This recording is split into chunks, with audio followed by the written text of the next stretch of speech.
Lumabas na ang autopsy report ni Christine Dacera, ang flight attendant na natagpuang walang buhay sa bathtub ng isang hotel room matapos umattend ng New Year's party kasama ang kanyang mga kaibigang bading. Lumikha ng ingay ang kanyang pagpanaw dahil nabahira ng anggulo ng di umano ay may foul play na nangyari na sanhi ng kanyang pagkasawi. Finally ay inilabas na ang kanyang autopsy result at doon ay nakasaad na natural cause ang sanhi ng kanyang pagpanaw.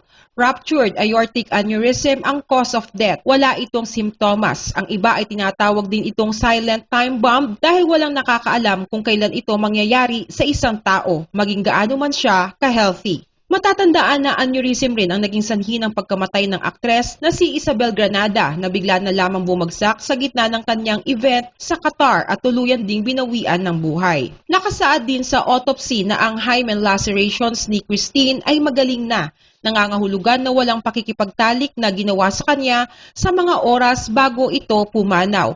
Pero tila hindi sang-ayon ang ina ni Christine at ang PNP sa resulta ng autopsy report, kaya magsasagawang muli ng panibagong autopsy para di umano malaman ang true cause of death ni Christine. Base naman sa ibinigay na salaysay ng kanyang mga kasama noong gabing iyon ay masaya lang silang lahat na nagpa-party, nagtatawanan, nag-iinuman at nagkaroon ng mga palaro. May mga TikTok videos din daw sila na kinunan mismo sa phone ni Christine, katunayan na masaya lang ang lahat.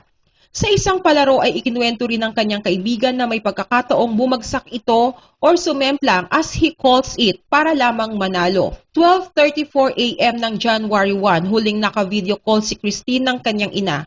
Habang 10 AM naman nang kumutan siya ng kanyang kaibigan na si Romel habang siya ay tulog sa bathtub.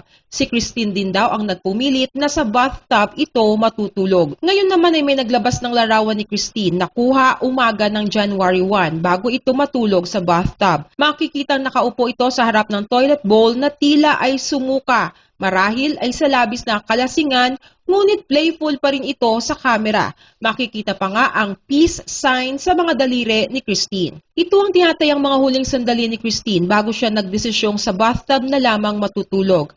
At doon nga, pagsapit ng tanghali, ay nagisnan ng kanyang mga kaibigan na wala ng buhay si Christine.